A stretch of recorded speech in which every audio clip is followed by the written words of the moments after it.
I'm Matthew Kerbis, the subscription attorney, and this is Law Subscribed, your dedicated source for all things subscriptions and the law. Thank you to my sponsors. See links to them in the show notes. Everything discussed is only for educational and entertainment purposes. Enjoy the show. We are live. And so we'll start it there for the edit. So if you're catching us right when we're going live, you got to see a little bit behind the scenes there. And I like to always say that on these LinkedIn Lives because I want you to make sure you tap on that bell, click see all notifications for me and for Ron here on LinkedIn, and then you'll know when we're going live in the beginning. But for all you watching the recording on LinkedIn or for listening to the podcast, you're just going to hear that point where I said, okay, let's go live. So I'm thrilled to have with me today Ron Baker, who really needs no introduction. And if you do want to learn more about Ron, let me find where I should have had this queued up, but the episode that Ron was on my podcast, episode 42, titled Subscription Model Philosophy with Ron Baker, sworn enemy of the billable hour. So after you watch us live or you watch and listen to this, go back and listen to that episode to hear more about Ron and Ron's perspective on the subscription model, the subscription economy, and all that. Because today we're talking about a topic that's, I mean, this is a niche podcast already, but this is a niche topic. In particular for my listeners, my audience, if you read all of Ron's books, you're familiar with the idea of cost accounting. And you as a lawyer are probably engaged in cost accounting and don't even realize it.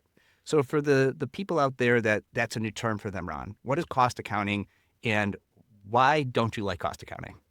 Well, I'm a recovering cost accountant. At one point early in my career, I thought it explained everything. I mean, if you know cost accounting, you'll be able to price your products and services adequately. You can compute down to the penny the gross margin. If certain products are unprofitable via cost accounting analysis, you can eliminate them. I mean, it seemed to answer all of life's mysteries, and I was totally 100% committed to it. Now I think it's really, really dangerous. And the literature and the people's attitudes just haven't caught up with the literature yet. But cost accounting can really lead to some specious conclusions, and it's a crappy way to run a business. So if I'm like a billable hour attorney or a billable hour professional, the way I might engage in cost accounting is I'm looking at how many hours is something taking me to do, and then asserting that that's my cost. And now that is somehow influencing my business model. Am I summarizing that all right? Yes. And it's also influencing the way you arrange work, right? And I mean, AI, of course, is changing the landscape there on everything. But I'll start by saying this. One thing that put the chink in my armor with regards to cost accounting, well, several things did, and this was an evolution over decades, but was reading a book by a former cost accounting professor. In fact, he is the grandfather of activity-based costing. His name is Howard Johnson, H. Thomas Johnson, and he studied Toyota because somebody came up to him at the end of a conference after he was presenting activity-based costing and said, "Never studied Toyota, professor?" And he said, "No." And he said, "Well, you should, because Toyota, in their entire corporate history, has never had a standard cost accounting system." And Johnson looked at this guy and said, "That can't be right. Toyota is one of the most innovative car companies in the world. They're certainly one of the most profitable. They do 3 times better than all the big three at the time and all of that." And he just didn't believe it. Well, he went to Kentucky, where Toyota had a plant at the time, spent 4 years there, and wrote a book about it called Profit Beyond Measure. And he said the guy was right. They do not have a standard cost accounting system. They do not allow cost accounting numbers to determine how they work. That's the key difference. It's part of the Toyota production system. Right. But when I heard that, Matthew, you're an ex-philosopher, right? You have a philosophy degree, is that right? I do. Yeah. Okay.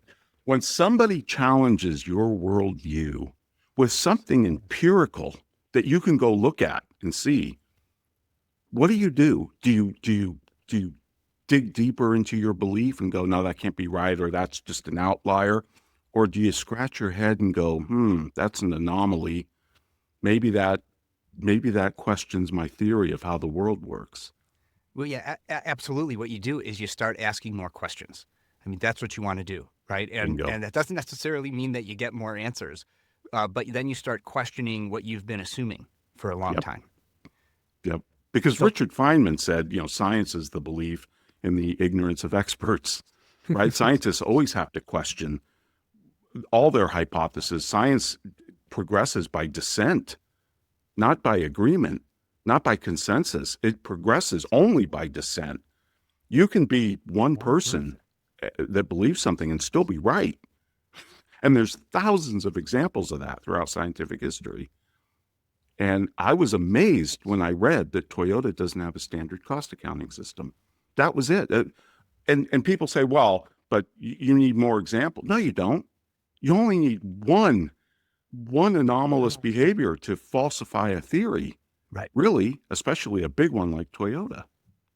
right, right, and so I just want to remind folks, since this is live, because that begs a particular question that I'm going to ask. But if you're watching this live, even if you're watching the recording on LinkedIn, ask your questions in the chat. Ron and I get notifications. We'll respond. We'll let you know what our thoughts are. If you want to influence the direction of this conversation today, participate in the chat. I see there's quite a number of you that are watching this live already. So feel free to chime in, and we'll, assuming LinkedIn works properly, we'll make sure to incorporate all the feedback, the commentary, and everything that we see in the chat. So Ron, then that begs the question about Toyota. Well, if they're not using cost accounting, what are they doing? Well, it doesn't mean that they don't know their costs. It doesn't mean that they don't track their costs. It means when they design and build a car, they put an engineer, a lead engineer on the whole entire project, and he makes all the decisions about the parts they're going to use, how they're going to build that car. They're not going to let the cost accountants come down from their ivory tower into the factory and tell that engineer how to build that car. Not how it works at Toyota. It is, however, how it worked at GM. The cost accountants ruled the roost. And that's eventually what led to GM's bankruptcy. Hate to say it, but there's a great book out there called The Bean Counters versus the Car Guys by the former VP of GM. And he details this in excruciating detail. Yeah, well, we're learning about this experience with Toyota and what they were able to do with the lack of cost accounting influencing the way that they made some business decisions and pricing and operations and et cetera and all that.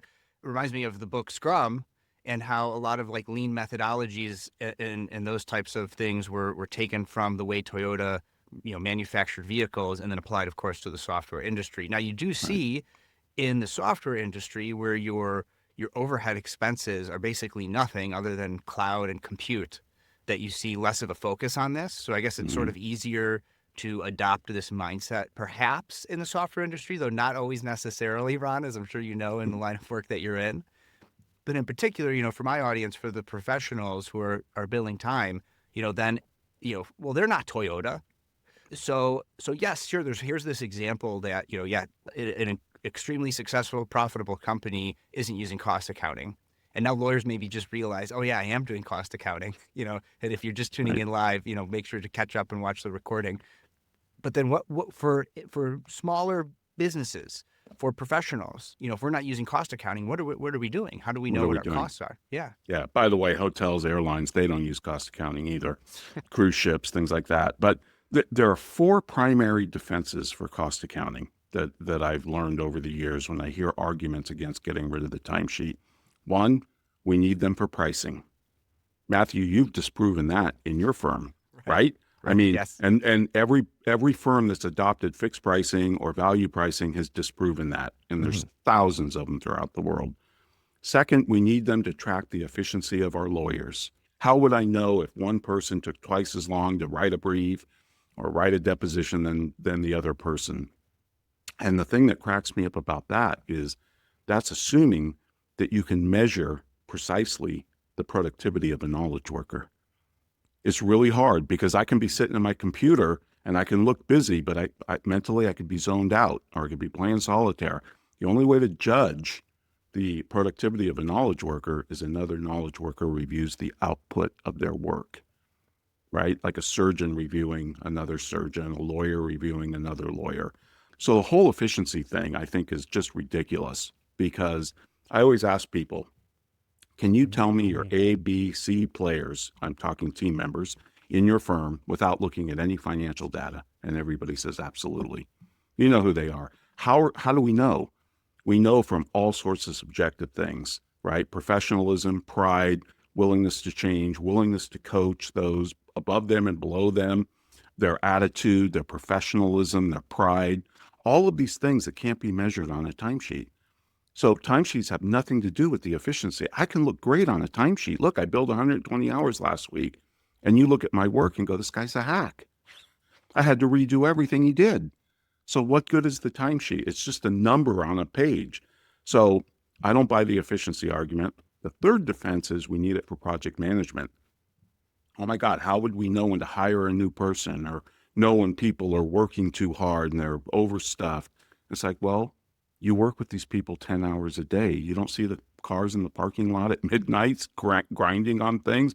You don't know where your capacity is without a timesheet that you look at, by the way, in arrears. The whole point of project management is to project time into the future, not look backwards. If you're running your firm based on timesheets, you're timing your cookies with your smoke alarm. There's no other way to say it, because by the time you see it on a timesheet, it is by definition no longer manageable. You're crying over spilt milk. But it's the fourth defense, Matthew, that creates all the problems. We need timesheets to know profit per job, profit per customer, profit per hour. And I reject that as well, because cost accounting doesn't give you those things accurately. It's not even close. It can be way off. So, but those are the four defenses. And I think the first three we don't have to discuss, but let's focus on that fourth one, because that's the big sticking point. I agree with you. But I do want to touch on number 3 about the Okay. timing you're cooking with your smoke alarm just a little bit, because that is a mindset thing. Yep. And there's a lot of mindset coaches out there. And one of the things, like if I'm helping a lawyer, like open a subscription-based law practice or ditch the billable hour and use subscription, they've kind of already got to be in that mindset, because there's all these mindset coaches out there, right? So I'm just about the practical stuff. But for cost accounting, I think the mindset part is really important, because it goes to the heart of a lot of professions, even the medical industry, right? We don't have a healthcare industry. We have a sick care industry. And you and Ed talk about this a lot in the Soul of Enterprise, right? Yep. Same thing with lawyers. We don't help people avoid legal problems. We help people solve legal problems. Right. We sit around a monopoly on legal services and we wait for people to have legal problems, and then we charge a lot for that, almost always by the hour in private practice, right? So like the mindset of waiting, until something has already passed is just ingrained in the legal profession in particular, right? Agreed. And there are incentives around that. And I think the billable hour, because it's going to take more time to solve a problem than avoid a problem at the end of the day. Right. No, it's a great point. And especially with cost accounting, the numbers aren't the business. They're the symbols of the business. That, being a philosophy major, Alfred North Whitehead, I'm sure. He was a great UK philosopher. You found a blank space in my studies there. Yeah, okay. He's responsible for many laws, but one of the things he discussed in his work was the fallacy of misplaced concreteness, thinking that numbers or belief explains something physical reality. That's the fallacy of misplaced concreteness. That's what cost accounting is. It's thinking that the numbers explain the relationships going on in a business, whether you're a factory like Toyota or a law firm that, is getting work. You're doing work. You're pushing work through the firm. How do people work together? How do they collaborate? All of those things cannot be explained by cost accounting. They can be described. The results can be described by cost accounting and financial statements, but they can't be explained, and therefore you can't use the numbers to change things or improve things. Right. So we have twice as many people joining us live. So again, I just want to remind all the new attendees that live participate in the comments. That's how we know that you're listening with questions you have, and Ron and I could touch on that. Going back to the fourth pushback that you get about cost accounting and why it's needed, I cannot help myself. Like, I actually did go into the profession that was made for me. As an attorney, I'm the commensurate consensus maker, negotiator, mediator. And I do still try to find common ground on that point with lawyers. But my approach has been, okay, let's track your time if you're transitioning from billable hour to subscription-based mindset. But what you're going to have to do when you're tracking that time is you're not thinking, okay, this took a certain amount of hours. I'm just going to assume into the future everything's going to take that much time and bill a fixed fee according to everything taking 2 hours. What you have to do is you have to look at that 2 hours and say, okay, how do we make it take 1 hour? How do we make it take 30 minutes? How do we make it take 15 minutes? And it's not about how long it takes and a dollar amount assigned to that. It's what is your client getting out of that thing that you're doing that took 2 hours? And what's that worth when time is immaterial? In particular, you brought up AI in the beginning. Like in this AI and automated world, things that used to take hours, days, weeks could now be done in seconds, minutes, maybe a day, depending on the complexity. But the speed at which it takes it's so much faster. So there's these diminishing returns of tracking time. And I've convinced a few lawyers to just stop tracking their time altogether when they hear that explanation. Right. I mean, what do you think about trying to find that common ground with, okay, track your time, but like it's a different type of, like you're looking at it not from a cost accounting perspective, you're looking at it from a less time equals more money perspective. Right. And but I mean, I get that, and I kind of like it, but less time doesn't necessarily mean more money unless you go out and get another client or do something else for that same client that you save time on, right? I mean, it Yes. doesn't necessarily have to equal to more revenue just because you cut down the number of hours. Maybe you spend more time at the beach if you got a lifestyle firm. But Yeah. let me give you what Einstein used to call a Gedanken, a thought experiment. And I think and I think one of your guests kind of got you to go down this line, but I want to put some numbers around it. We'll keep the numbers simple. Let's say you're a solo operator and you have $100,000 in overhead as a lawyer. Maybe you have a personal assistant. You probably have some technology that you pay for, subscriptions that you pay for, the apps and things, right? Other you might have rent if you have an office, that type of thing. 100 grand. Let's say that you're just starting out. You're going to work 3,000 hours because you're wearing every hat, right? You're doing the marketing, you're working on your business, not just in it.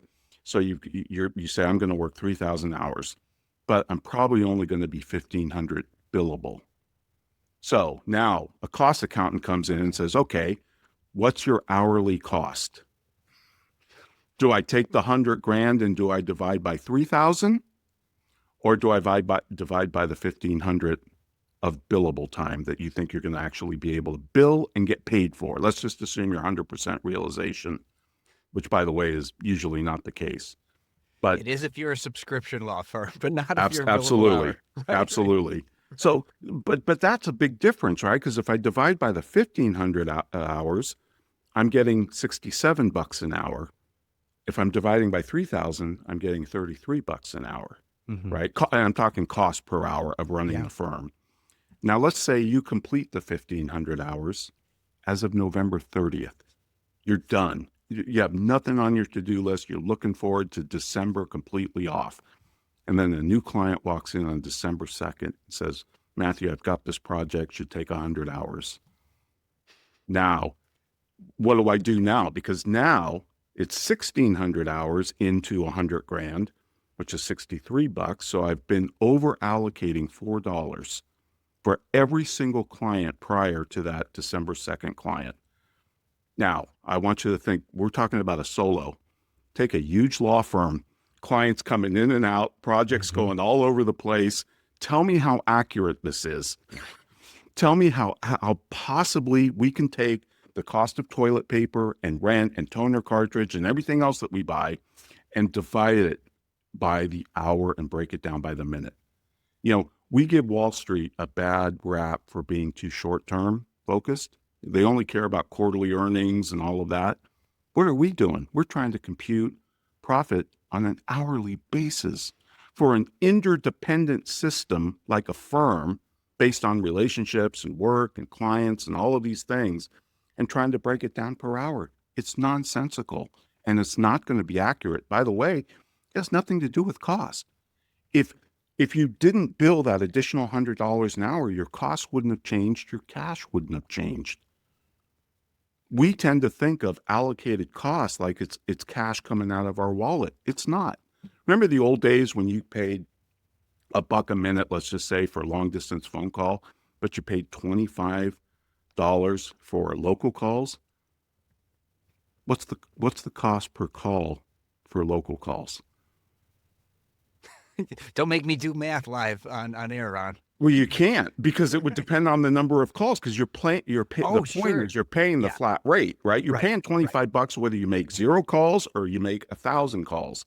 Right. So what you pay an attorney, 100 grand, say, is irrespective of how are they going to be utilized. Are you going to bill them 1 hour, 10 hours, 100 hours, 2,000 hours?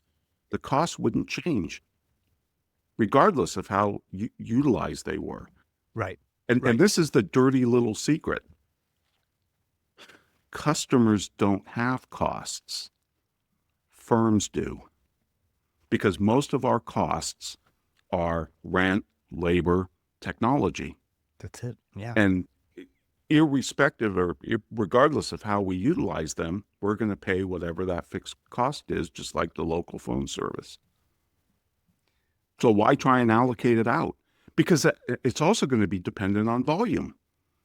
The more clients you add, the less your hourly cost allocation is going to be. How does that make sense? Because there's no difference with cash. Well, and that's a good time to quote from the book, Ron. So this is page 244 of Time's Up. If you guys haven't gotten Time's Up yet, it's available at all the book retailers, I'm sure Amazon, etc. But you say here, the grand fallacy of cost accounting is not only that it is not related to actual operations, it is not related to cash. And I think that's, well, you were just explaining sort of drives home that point. Two things come to mind. First is, what you were just saying. First is, I have this new series going right now. We recorded a lot of it in advance with Lauren Lester, another tech-forward, innovative, award-winning attorney, called How to Run a Law Firm in 2025. So apologies to you, Ron. I know you like to listen into some of the subscription talk. I don't know if those episodes are going to be great for you. No, I've been enjoying them. I Okay. think you guys are doing a great job. Great. Then, I mean, that's fantastic. If you could enjoy it, then hopefully everybody can. But in an upcoming episode, what folks will hear is we talk about this exact thing, because Lauren asked me on, like, how do I know if I could afford a particular technology to bring on? And so, like, one of the ways is you do have to know your fixed costs. And I know all my fixed costs. They're all more or less subscription based. And I track them in a spreadsheet, a really simple spreadsheet. And when I unsubscribe for something or a new subscription goes on, I add it to the spreadsheet. And because my revenue is subscription based, I see what's coming in, what's going out on a monthly basis, estimated annual basis. And I can see, like, can I afford this? It's almost always, yes, absolutely. Right. And try it out and see if and if I'm able to do things faster, if I'm able to serve more clients, then it's a no-brainer that it pays for itself. And I'm not thinking, how long is this thing? I'm not thinking about cost accounting when I'm thinking about bringing on new technology. I'm just thinking about, can I afford it based on my fixed costs and my anticipated revenues? And will it help me do my job better and serve more clients and provide more value? Like, that's all I'm thinking about. I'm not thinking about cost accounting at all. The second thing that made me think of, and I'm curious your perspective on this, and this is a little bit of a tangent, but I'm curious to know, is the problems, all pricing people, if you're not paying attention to what's happening with OpenAI and how they're pricing their ChatGPT at this point, they have they have the free version, $20 a month, and then they have a new pro subscription for $200 a month. And Sam Altman is on record saying that they're actually losing money still, even on the $200 a month, because they're not anticipating the usage at the $200 a month level, that they wouldn't be using it that much. So I don't fully understand what their costs are other than compute, although I guess that's pretty expensive. There's energy, there's compute, there's all that. But they are just, they're raking in billions of dollars, Ron, and they're losing money at the, for pricing. Like, with everything we're talking about today, I think there's some relationship with how OpenAI is failing in pricing. So what are your thoughts on all that? Yeah, OpenAI is really interesting. I mean, I don't know where Altman got that 200. He seemed to just pull it out of the air. Didn't do a pricing study. He doesn't have professional pricers on his team. He needs some badly, because I think he underpriced that. And it's not just because his costs, and I do think it's mostly energy. That's why these guys are investing in nuclear power plants. I mean, they are energy hogs, these AI systems. But regardless, that's a very dynamic, changing tomorrow market. His price isn't set in stone. They might come out, I think, after they analyze what users are doing, they'll be able to segment their customers into the heavy users and really know what they're doing with the system. And then they're going to be able to break it down more granularly and have more expensive options. So I think you're going to see that price go up over time.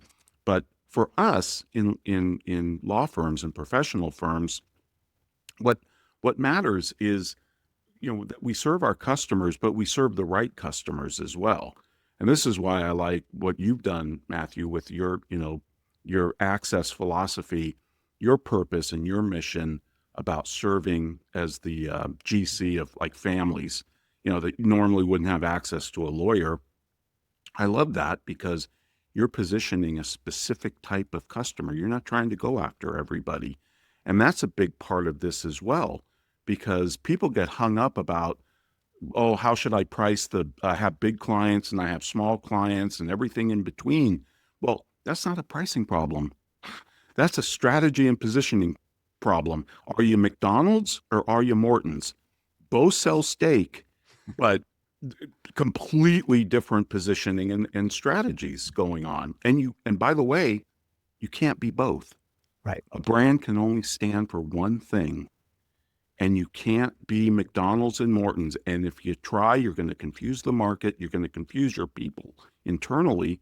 And it's just going to be chaos. You got to focus. It's so important to focus. Once you're focused, then you don't have to worry about cost accounting. You've got everybody coming in at the same price. Yeah, some are going to use you more various months than others, all of that, but it doesn't matter when you look at it from a portfolio perspective. Well, I'm glad you brought up portfolio perspective, and we're going to come back to that in a second, but we have somebody in the live chat here. Tool, Bothra, I think is how you pronounce it, says timesheets based on past deliverables can be misleading. For example, from my lens as an accountant, creating content for a new accounting standard update on derivatives is more complex than revenue, highlighting the unique challenges of each task and concepts. So just a comment, not a question, Atul, but very interesting that you share some perspective there. So thanks. If you want your comment read live during my conversation with Ron, please go ahead, participate in the chat. So going back to the profits across a portfolio, that is a radically different mindset, right? So it's sort of it's like a retirement account, right? It's like over time. Bingo. It's lifetime value, right? Like you're not trying to necessarily even maximize profit in the short term. You're thinking about maximizing profit in the long term. And yes, you might be able to charge double for what you're doing right now because it's that valuable to your client. But will they leave you if you do?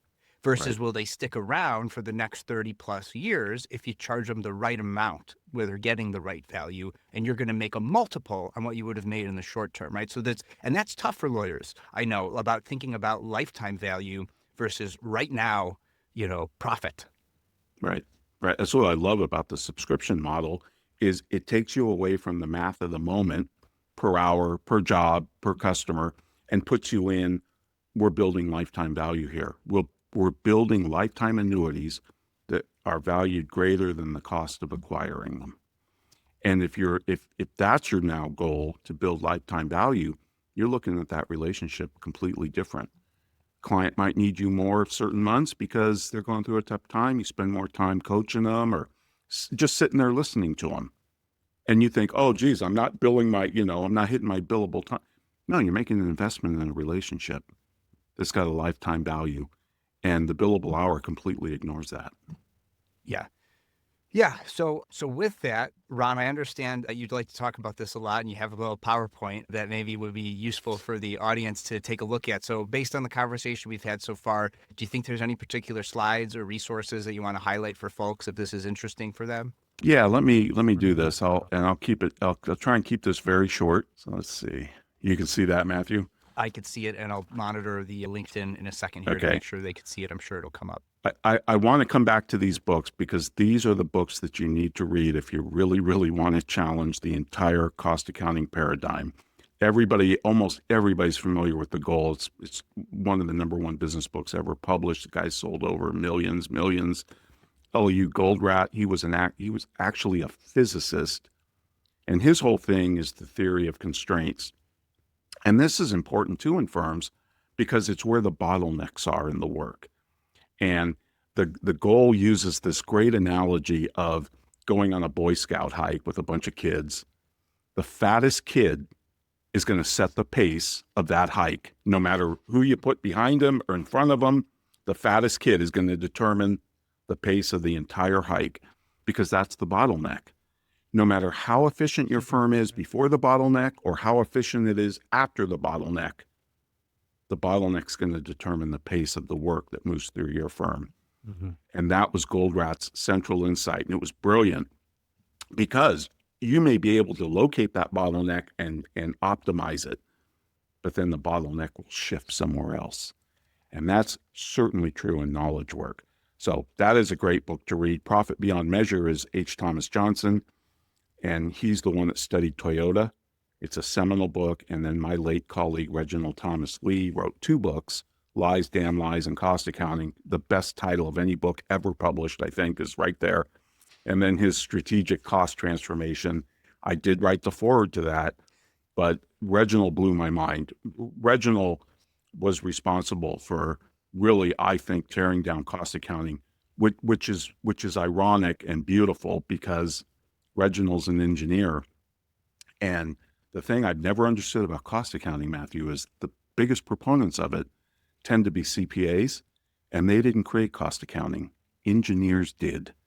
And engineers did create cost accounting for the railroads and early factories, but they put tons of warning around it. They said, this is slipshod math. You need to be really careful with this stuff. They said there's a lot of faulty assumptions in here with cost accounting. So if you use it, be careful. Nobody listened. And now CPAs are the biggest proponents of it. And I never got it, because we didn't invent it. And a quick reminder for the audio-only listeners, this is a video on LinkedIn. All my episodes are now on YouTube, and if you go to lawsubscribe.com and subscribe even for free, you'll see the videos of this. So continue, Ron. Okay, here's what I like about what Johnson said, just real quick. He said, you can use accounting to describe a business's external condition, the results of its operations, in other words, but it offers little insight into the particular inner relationships that determine those results. In other words, how are we going to move the car through the factory, build the car, what parts are we going to use? It's very similar. I say, auditors can come in after the fact and they can audit the drunk's bar bill, but they can't explain to you why he's drunk, why he's an alcoholic. It's the same thing. Also in Time's Up, I believe. Yeah. And then my favorite thing that I learned from Reginald Lee is the difference between a measurement and a metric. And this is killer.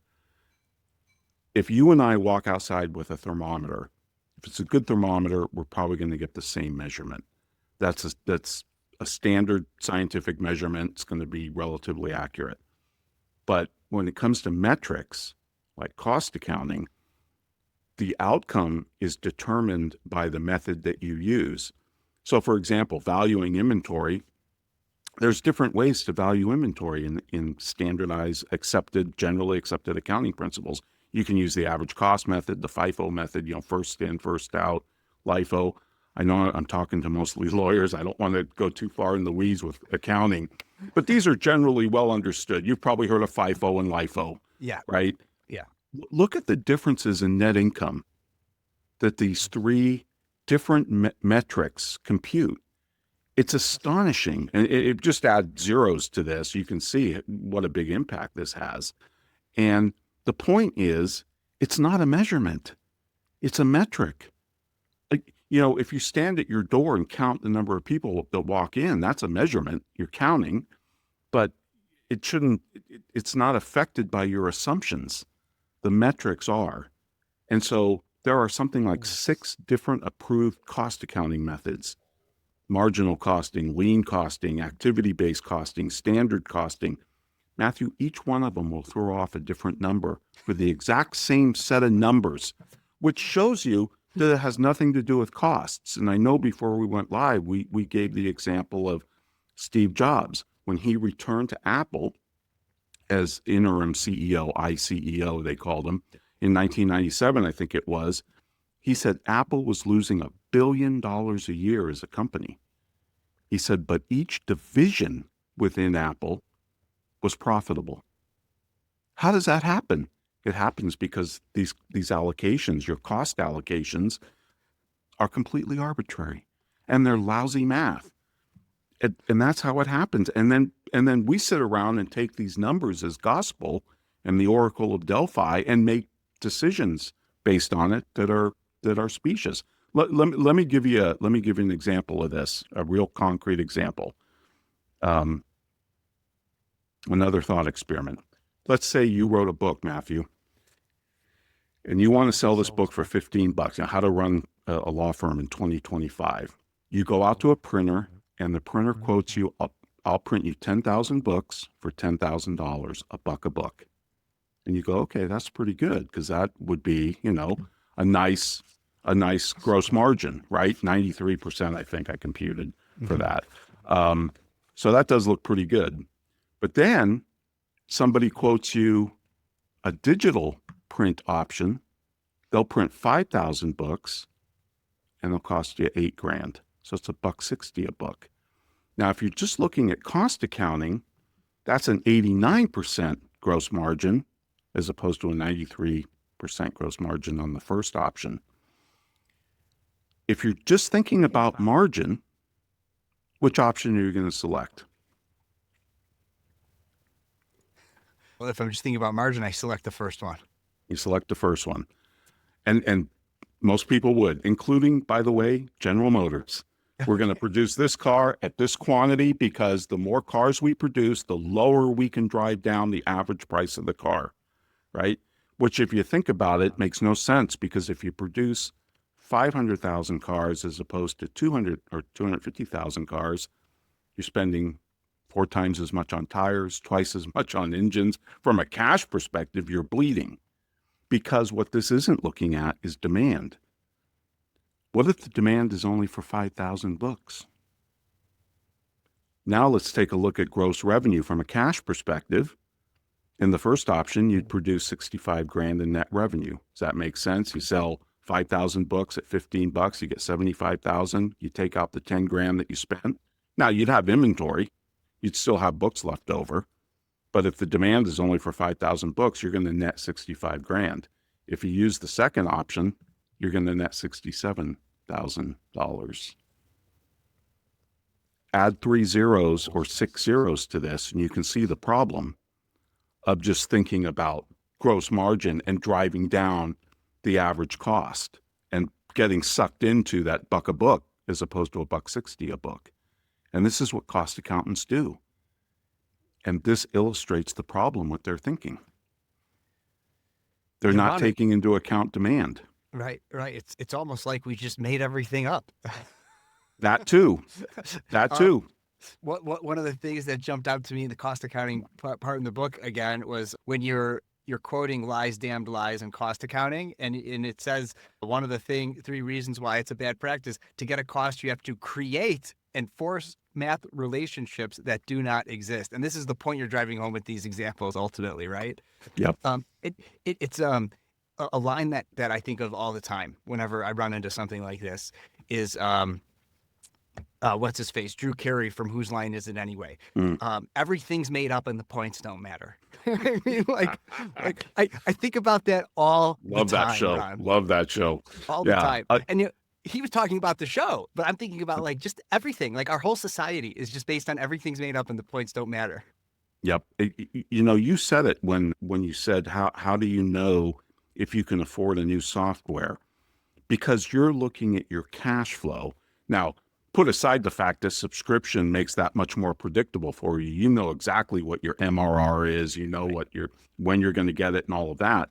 Right. Reginald's point in his books is that you need to stop trying to allocate costs, because it's all arbitrary anyway. How do I allocate the toilet paper in a law firm by the hour? How do I allocate that out? And does it make any sense? Sure, I can do it. I can do it with your rent too. Do I allocate it by number of offices? Do I allocate it by number of square feet? This gets to the point where you're trying to figure out how many angels dance on the head of a pin, right? It's ridiculous. He said model cash flow, because everything that you need to know about your business is in cash flow. Yeah. And so he did one really important thing for me. He removed from my vocabulary fixed cost and variable cost. Those are cost accounting terms. Reginald used cash costs and non-cash costs. And that's brilliant because your rent, your salaries, those are cash costs. Non-cash costs would be how you allocate them out by the hour, whatever, by the day, whatever. But it's not going to affect the cash. Everything you need to know is in your cash domain, not your accounting domain. Yeah. I mean, I think of it as operating expenses rather than fixed costs. Yep. My fixed operating expenses, but that's an interesting paradigm shift to think about it in that way. And the terminology is all made up. And do you have more slides that you want to share? Do you want to? Just one more. Yeah, let's do one more, and then I'll finish this point. Yeah, go ahead. Okay, and this is really disturbing to me because accountants should know better. Why timesheets are terrible cost accountants? First off, they include profit because when we allocate things out by the hour, what are we multiplying it by? Our standard hourly rate. But that's got profit in it, right? Usually about a third. But where do we get that hourly rate? We get it just because we pulled an hourly rate from the sky and said, this will be my hourly rate. Maybe we looked around at the competition, who's the most expensive firm in town, who's the cheapest. I'll pick somewhere in the middle. But it's an arbitrary number because most firms don't do what our other thought experiment. Remember, we took the $100,000 of overhead for the solo practitioner and divided it by the number of hours you could bill, 1,500. That was actual cost. That's not how most firms do this. They'll look at a job and say, okay, at $200 an hour, we have, 10 hours into this. This job has cost us $2,000. It did nothing of the sort. You're not going to spend an additional dollar if a lawyer takes 10 hours or 20 hours. Your cash cost is the same. So what's the point of trying to allocate it by the hour? It's completely arbitrary. This is where the bad math comes in. Right. You're right. We're adding trucks and oranges together or dividing trucks divided by oranges or something. I mean, it's screwy math. And that was Reginald's big point. He was a mathematician too, by the way, on top of being an engineer. So hourly rates include profit, no relation to the firm's actual costs. Cost accounting has nothing to say about profit. It's just a way to allocate a bucket of costs out to various things, products, services, whatever.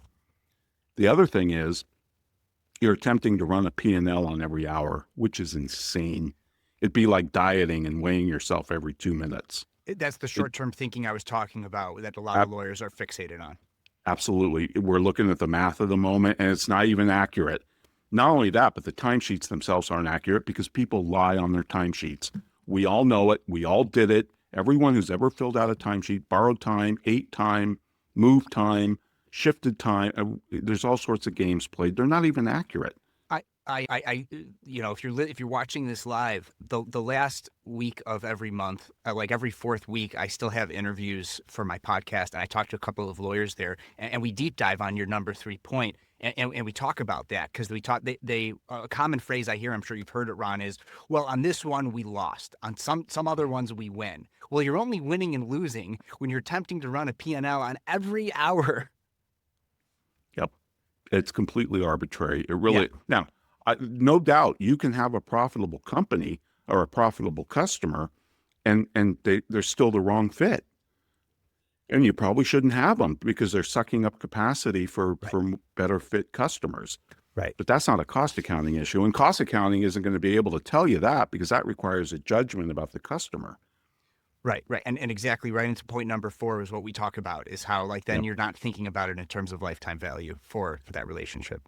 And certainly it can't answer, timesheets, cost accounting can't answer the most important question is how much money did we leave on the table? In other words, could I have charged this customer even more and they would have paid, they would have been just as happy. This is what I think airlines and hotels do a really good job of because they're constantly experimenting. And I think Sam Altman's going to do this with OpenAI. At least you throw a price out there and realize, oh boy, I undershot it. Most pricing mistakes come from underpricing, not overpricing. And it's always easier, I think, to make mistakes on the overpricing side because you can always move down.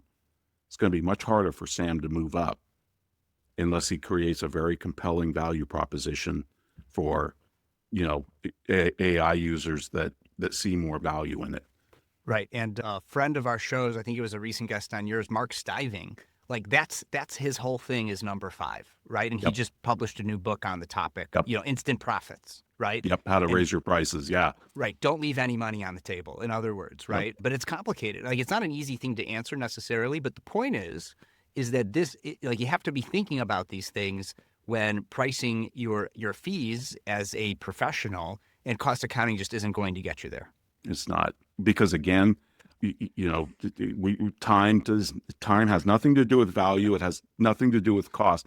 Time is a constraint. That's if I could change one thing in terms of mindset for professionals, it would be to get it out of this idea that time is money. Time is not money. I've never seen a clock write a check. Time is a constraint. We're all subject to it. I can't hoard time. I can't buy time. I can't shift time. I can't trade time. It's just time. It's a measurement, but it's a constant. It's a constant in the universe. We're all given the same amount of time. We all have 24 hours in the day. So it has nothing to do with cost and value, and different answers depending on which cost accounting method you use. So that's another huge problem. There's a law, and I don't know who it's named after. It's a guy named Lee Segal. I don't know who he is, but he said, if you have a man with one watch is certain of the time. A man with 2 watches never knows what time it is. And that's how I feel about cost accounting, because you can get these wide, just like I showed you with LIFO and FIFO, you get these wide gaps. Which one's true? Neither. And which one has something to do with cash? Neither. They really don't. So this is why Bezos, by the way, said, and he took a lot of flack for this. He said, my most important measure is not profit per share. It's free cash flow per share. Mm-hmm. He said, because I can't pay my electricity bill with margin. That's a profound statement. And he's absolutely right, because margin is a cost accounting computation, has nothing to do with cash. And cash is king. And so last one, or a couple more here, opportunity cost. This is another famous one, Matthew. This one drives me crazy, because first off, opportunity cost is not a cost accounting idea. It comes from economics. Right. And the time to analyze whether you should intake a client is before you do the work. Opportunity cost is done ex ante. You and I showed up here today. We could have been at the beach or out golfing. You could be with your family somewhere, but you decided to come here. Well, now that you're here, you've already done it. We're crying over spilt milk if we regret our decision. Opportunity cost has to be analyzed ex ante before you do something. Because if you do it after, you're analyzing a sunk cost. And you can analyze sunk costs until the cows come home, and it won't teach you anything, except maybe not to do it again. But we make the same mistakes over and over with cost. Well, we didn't price that enough. Look at our realization. We had to write down, blah, blah, blah. Well, okay, but you've done that thousands of other times. Right. There's no education in the third kick of the mule. This is why we have to get better as pricers.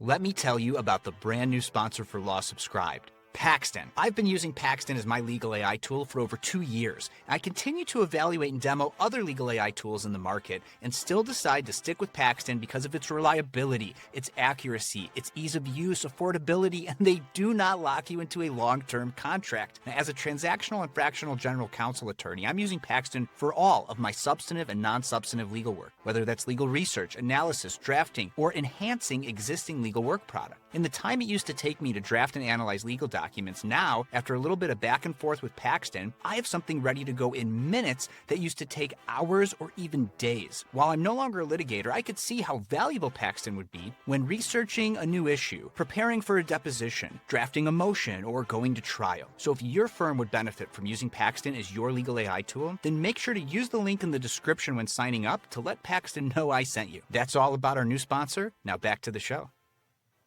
This point, I just have to jump in here because this is an incredibly important point. I mean, I learned about opportunity cost during summer school between junior and senior year of high school. And the only reason I was taking summer school, I was there for football practice anyway. I wanted to have an easy senior year. And so I learned about opportunity cost, and it has stuck with me ever since. In an econ class in high school, it is on the list of things that I want to make sure I impart onto my daughter in terms of knowledge, up there with context Yep. matters, right? Yep. Like this is just an important lesson generally for It your is life. If you're listening and paying attention to all that, you could take what Ron just said and just extrapolate it to any aspect of your life. But very especially if true. you're watching this, you're an attorney and probably or pricing professional or a professional of some kind. And so like you got to think about this in terms of your business. But like this is one of those lessons that this transcends what we're talking about right now. So I just had to highlight that for everybody. No, it's a great point because people will say, if I didn't analyze this after all the whip comes in and I compare, the hourly rate to what we actually collected from the client, how would I know to raise the price? Well, if you could have raised the price, should have done it before you did the work. Sorry, but that's what pricers do. This is why I think it's so important for firms to have pricers that are going to maintain their pricing integrity. And I'm telling you, if you're a sole prop out there, don't do your own pricing. Have your spouse do your pricing because she will be or he will be brave as a lion pricing you, whereas you'll be a wimp when you try and price yourself. Matthew, if I'm pricing your firm, I'll be braggadocious. I'll talk about what a great lawyer Matthew is, how he's pulled my chestnuts out of the fire and different things. I can talk you up all day and I'll be brave as a lion. But if I'm selling myself, I'm a wimp. We all are. This is why authors and actors have agents because they can get them better prices. And I could probably also learn a lot from that, Ron, because you do know I do intentionally keep my prices as low as I can while still being profitable. And I've literally have clients say, I will double what I'm paying you. And I let them. So like my own clients are my lions sometimes to tell me Yes, you need to charge me more and I will you pay you charge more more. for it. Yeah. And so But Matthew, that's part of your strategy and positioning. And that's an important point. that's Just true. like Walmart tries to serve, the masses, right? By tries to increase the standard of living of the lowest income earners among us because they're making everyday necessities cheaper. And they continuously push down those prices. Every time they save a cost, they pass it to the customer. Law firms don't think this way. I'm not arguing they should, but if that's your business model, like Walmart, like Costco, like H&R Block, like Southwest Airlines, that's a completely viable business model. Completely. And there's usually more money at the bottom of the pyramid than the top of the pyramid. Compare Walmart's family wealth to, say, I don't know, Ruth's Chris or for even French Laundry, Mm-hmm. big difference. Yeah. Yeah. All right. And any more Yeah. slide? A couple more. Okay. Services and customers don't have costs. Organizations do, or firms do, Right. right? Tech, labor, rent, blah, blah, blah. We talked And about it. then the other thing about timesheets is they don't help improve future performance. I come in, I'm 50 hours over budget. My manager berates me, but there's no granular detail. And that's why I'm a big proponent of after action reviews. Yeah, how about before action reviews where you pretend Those two. everything went wrong, right? Like, and then Yep. you learn ahead of time. That goes right into a question we got, Ron, from Atul. Thanks again, Atul, for participating in the chat. Matthew and Ron, do you think getting away from timesheets and budgeted hour models give employees more confidence and freedom without any psychological pressure of ticking clock for completing a task project with high productivity? Can you share any success stories to reaffirm the timesheet-free culture? Thanks. I'll let you go first, Ron. There are thousands of example of firms out there that don't operate with timesheets. Bain and Company being one of them. McKinsey, I understand, has certain offices that don't use them, but I'm not sure it's firm wide. But there's thousands of firms that don't use timesheets. I got rid of them in 1990 in my firm, so I'm living proof it can happen. And I'm a recovering cost accountant. But I would answer it this way: whether you're talking about CPAs and especially lawyers who went through 3 years of law school, 4-year undergrad, 3 years of law school, passed a brutal exam, how'd they do any of that without doing timesheets? How'd they get their assignments in on time? How'd they write? How'd they study for tests? How'd they do everything? And then when these, very smart knowledge workers come out of college, we put them in an environment and say, hey, by the way, we don't trust you, so we're going to track every 6 minutes of your day like you're a prisoner. It's crazy. It's absolutely crazy, and it's insulting, and it's inhumane. All right, you want to stop sharing your screen so they can see us a little better, and I'll give my 2 cents on that. So for me, when it comes to like managing employees, and look, I'm still a true solo, right? But I'm thinking about like hiring, and I'm thinking about bringing in some people, even part time or whatever, right? Even just other working more closely with other solos. Um, it actually requires management, like an Does actual leadership, right? Like, because our, just like with a business model of like, I'll track my time and I'll bill it to my clients. That's lazy. It's the laziest way you can make money. You know, it doesn't require any thinking whatsoever. And to Ron's point, like your point, Ron, like, we like lawyers, professionals, some of the smartest people, and somehow they did it all. And now we're just the laziest billers, right? For how to assign value to something. Management, it's true too with your employees, with your team, right? Like you actually have to know what your team members are doing, the quality of their work, the value to the client, the timelines on getting things done and where they're at, like going back to the Scrum methodology, helping them right, remove impediments, right? Like you have to be involved, and that might be a full-time role. Just somebody whose job it is to make sure, okay, everybody's on track. They're doing things valuably. Like we're removing impediments. Like what have you accomplished this week? What have you not? There's some founders out there in the remote work culture where in Slack or Teams or whatever, they'll do a start of week, end of week reports, just simple in Slack, or start of day, end of day to help people keep on track. So like it requires actual management. And for me, the way I'm thinking about it is when I am going to be ready to hire, I'm definitely not paying somebody by the hour. I'm going to pay them by the week, by every other week, or by the month, something like uh-huh, that. And if they hit their weekly goals or monthly goals, then they get the amount that we've agreed on. If they hit their stretch goals, they get an extra amount on top.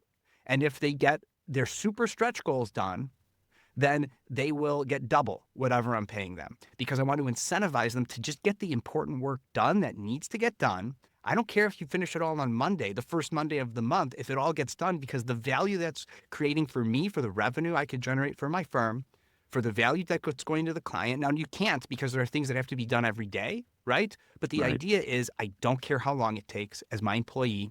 Just do the work that I'm asking you to do. And as long as you do that, you'll make this is the amount we've agreed on. And here's money incentives to just do more stuff earlier because that's going to be more valuable for the clients. They're going to stay subscribed. It will be more valuable for me because it will increase or retain revenue in the firm if you hit those stretch goals and super stretch goals. So I'm happy to financially reward you if you hit those stretch goals. And that requires actual leadership and management, which I think most managers and like business owners they don't want to do it. They don't want to do it. I've heard from lawyers, Matthew, that, oh, I'm in court all the time. I can't manage my employees. So the timesheet does it for you. Okay, well, that's a lousy manager. This kind of goes back to the results only work environment where you're judged just based on your results. Doesn't matter where you do it. If you want to follow the Grateful Dead on tour, fine, as long as you get your work done. Nobody looks at a pile of laundry and says, wow, I really have to put in the hours on that. No, the quicker you do it, the better you're off, to go do something else that's more fun. So, I would probably outsource my laundry and cooking if I couldn't also listen to podcasts and do some education at the same time, Ron. I will yeah, tell you though. So sometimes I go slow on the household chores because I'm a busy, small firm owner. I got to find some time to still listen to the Soul of Enterprise and some of my other favorite podcasts. but just one more comment on the question because Yeah, it's a yeah. great one. I love it. I mean, this kind of goes back to Michael Hammer has got a great definition of what it means to be a professional. A professional is someone who is responsible for achieving a result rather than performing a task. And what we did with the billable hour and time tracking is we turned everything into a 6-minute task. And that takes the focus off the professional from thinking about the result. And I think if you think about the result and then you say, wow, there's a way for AI to do this even faster, and we can share that across the firm in an after action review and say, hey, I found a way to automate this. Now we're sharing our intellectual capital and benefiting from it. Whereas a timesheet, all I can say is you were either on budget, over budget, or under budget, but it doesn't tell me why. It doesn't give me any more granular information. time has flown, Ron, and I have more time. Speaking of time, but I just want to make sure, do you have a hard stop Oh, at the no, top of no, the I hour? have time. Okay. I have time. Yep, Okay, great, absolutely. great. Because I mean, we're cooking here, so let's keep Okay. cooking. So going back to what we were talking about at the slides a little bit about how, the accounting models are arbitrary. We made up the math, and the math is going to be right, but you have to agree on a model or a methodology in terminology before you do the math. The numbers are going to be correct, but we made it all up, Yep. and I think that's important. That's hard for some people to understand. There's a podcast that NPR does called This American Life. And every so often they'll do a rerun of this like Russian author who used to be like a head spy or high government agent for Putin, and who like wrote a book, but he like changed everyone's name, but it's really about his life. And the main character makes this realization in it that like everything's made up. And like once like they've like I call it the sociological epiphany. And so like you sort of realize like, oh, society, laws, like language, everything's made up. And when you have that realization, now you could just start to control and manipulate, hence the Russian and the Putin thing of it all, right? Right. I'll find that episode. I'll put it in the chat here on LinkedIn, so folks could go listen to that. But I think that is also important to understand in the AI context, because people are approaching generative AI, which has now just become synonymous with AI, as like a word calculator. And I did this when I first got started with it 2 years ago. But a calculator can be programmed with an immutable truth. 2 + 2 = 4.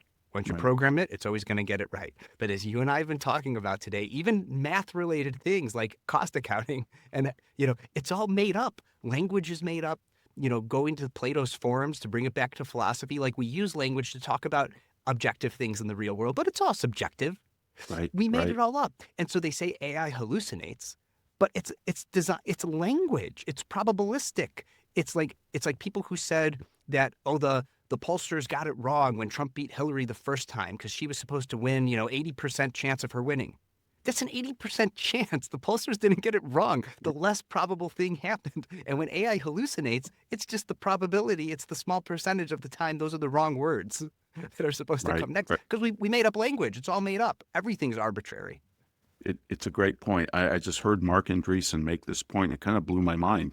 He said the debate that we're going to have over AI and what it holds as truth, more morality, ethics, all of those things, he said that's going to be fiercer than our social media debates about disinformation. He said that was nothing compared to what you're going to see when AI starts, becoming a bigger thing. And I thought, wow, that's a great point. Yeah, look, anyone who's been the parent of a child who's learning language, like, can see like my kid hallucinates all the time. If you want to take the AI, how we define hallucination with AI, with just a human learning language, it's a messy, it's a made up thing.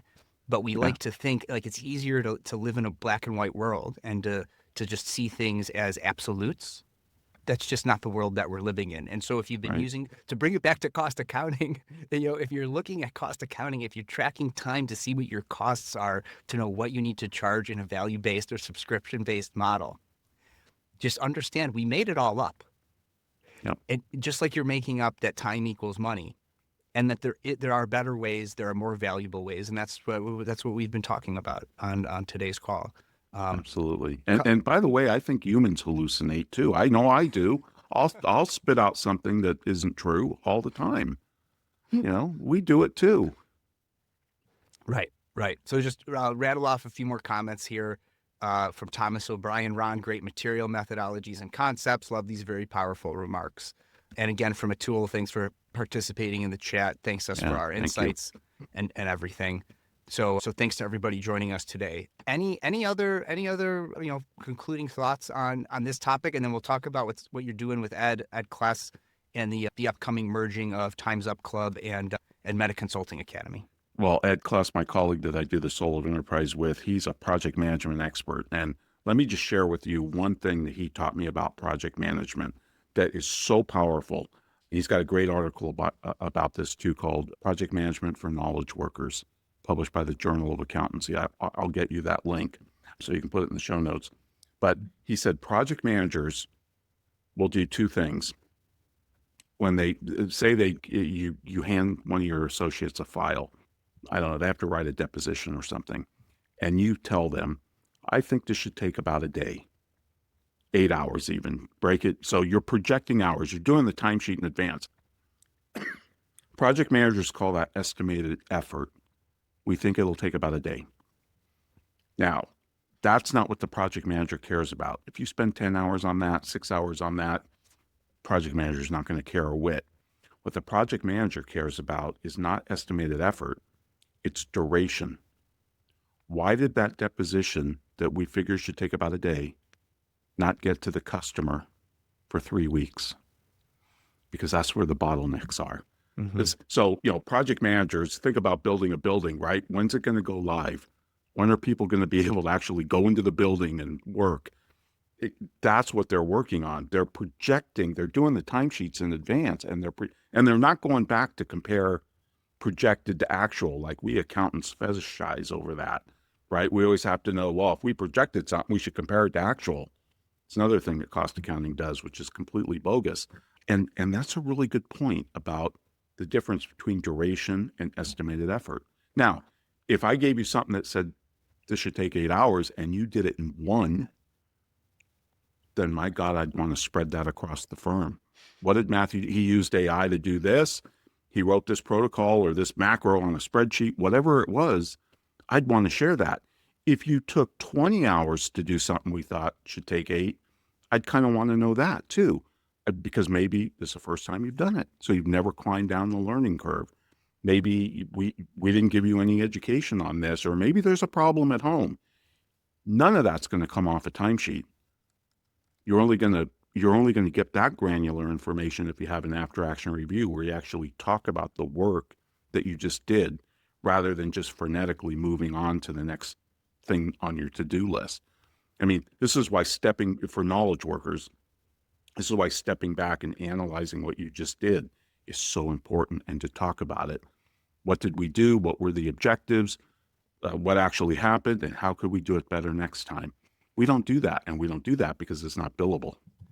And it's really sad because AAR is one of the best learning tools ever invented by mankind.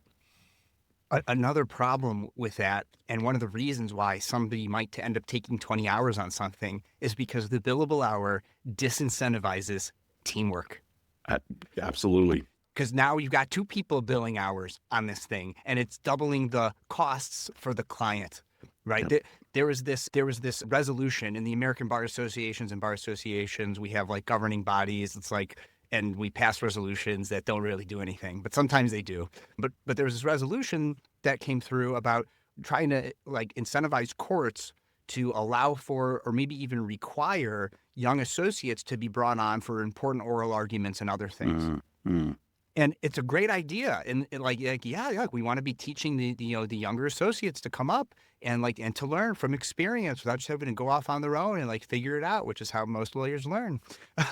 And I'm the only one who voiced an opposition to that resolution because I said, you are asking the courts to make a rule that's doubling the costs for the clients. And you're not thinking about the clients and the costs associated. I said, I would love this to be a rule if we also ban the billable hour as the way that attorneys make money. Right. Like let's do that. And of course, everyone was like, oh, there he goes again, trying to end the billable hour. And he found a way to tie it into this resolution.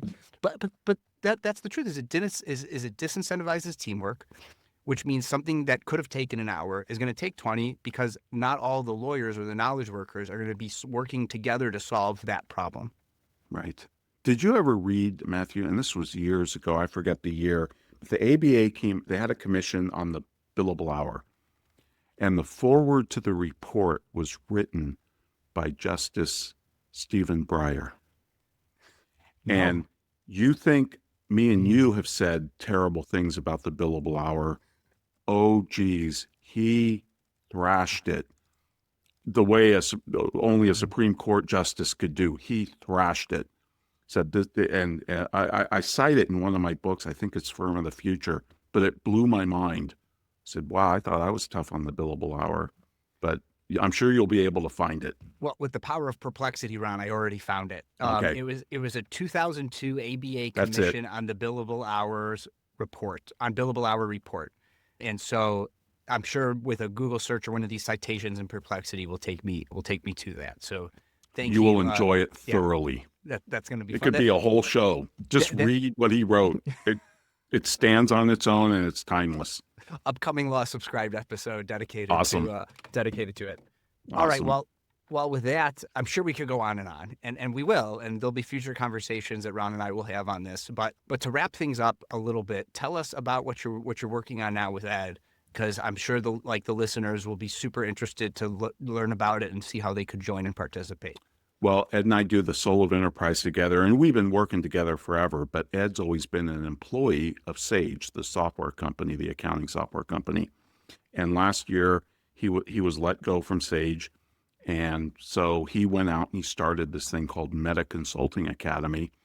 Ed always calls himself a meta consultant because he teaches consultants how to be better at being a consultant for their customers. So he calls it meta consulting. Right. Meta is, I know, like, it's taken on a whole lot of meanings these days, but meta consulting is consulting about consulting. Meta cognition, thinking about thinking, right? So like absolutely. Adding the meta prefix, that's what that means for listeners who haven't come across that before. And of course, I came out with Time's Up a couple years ago, and I started the Time's Up Club. And so he's gotten subscribers, and we have a free plan in each group. And we both created these organizations, these communities, and we thought, well, let's bring it all together, and we'll help firms that want to move to subscription, that want to move to the transformation economy, which is where I think we're headed next. Joe Pine is writing a book currently that is called The Transformation Economy. It's due out later this year, and he has a Substack where he's been throwing out the chapters as he writes them. And Matthew, they've been blowing my mind. For 25 years, he's been asked, what are examples of transformations? And he had a few, but now there's thousands. Books are being written about it. If you Amazon it, you can find different books on it. And I really do think this is the new economic era. I really do. And professionals, lawyers, accountants, doctors, they're poised for this. We can actually help our customers move from where they are to some desired future state. And we can do it over and over and over. We can do it serially, and we can do it from womb to tomb. As a lawyer, you can help me get my kid into college. You can help me plan for my retirement, and you can help me leave my legacy through estate and will and trust planning, right? And that is where the value is going to be in this new economic era known as the transformation economy. And I still think subscription is the best facilitator of offering transformation. So I'm still a big proponent of both, but we'll be focusing on helping professionals guide transformations for their customers. Yeah, it goes back to that bifurcation fallacy of black and white.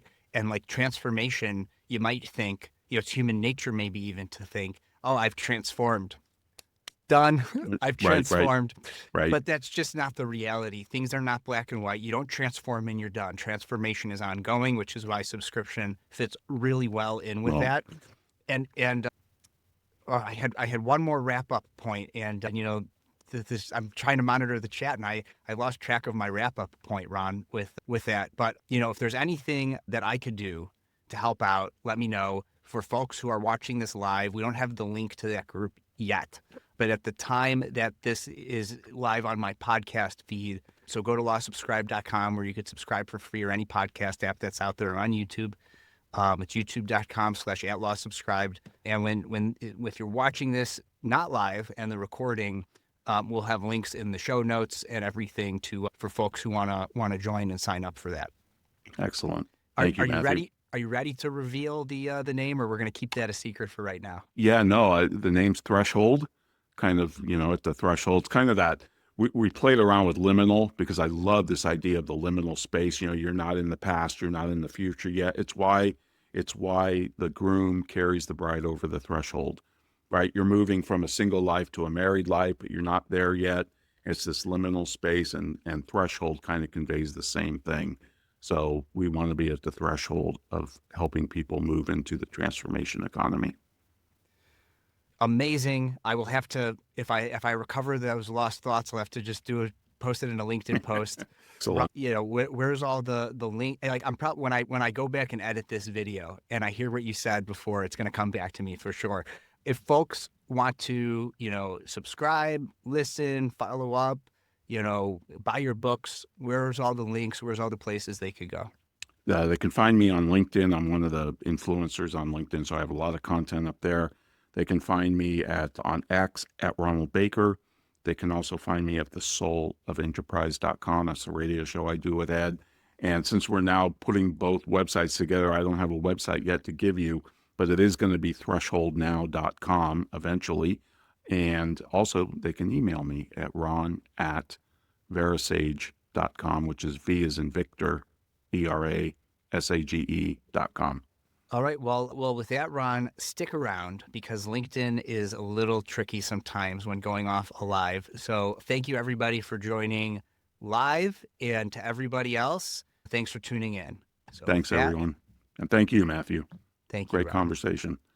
And that's a wrap. Thanks for tuning in. Make someone's day by sharing this episode with them. The best way to get in touch is to follow and message me on LinkedIn. To get extra content, subscribe to the newsletter at www.lawsubscribe.com, where you can also become a paid subscriber to get episodes and content early. Until next time, this is Matthew Kurbis with Law Subscribed.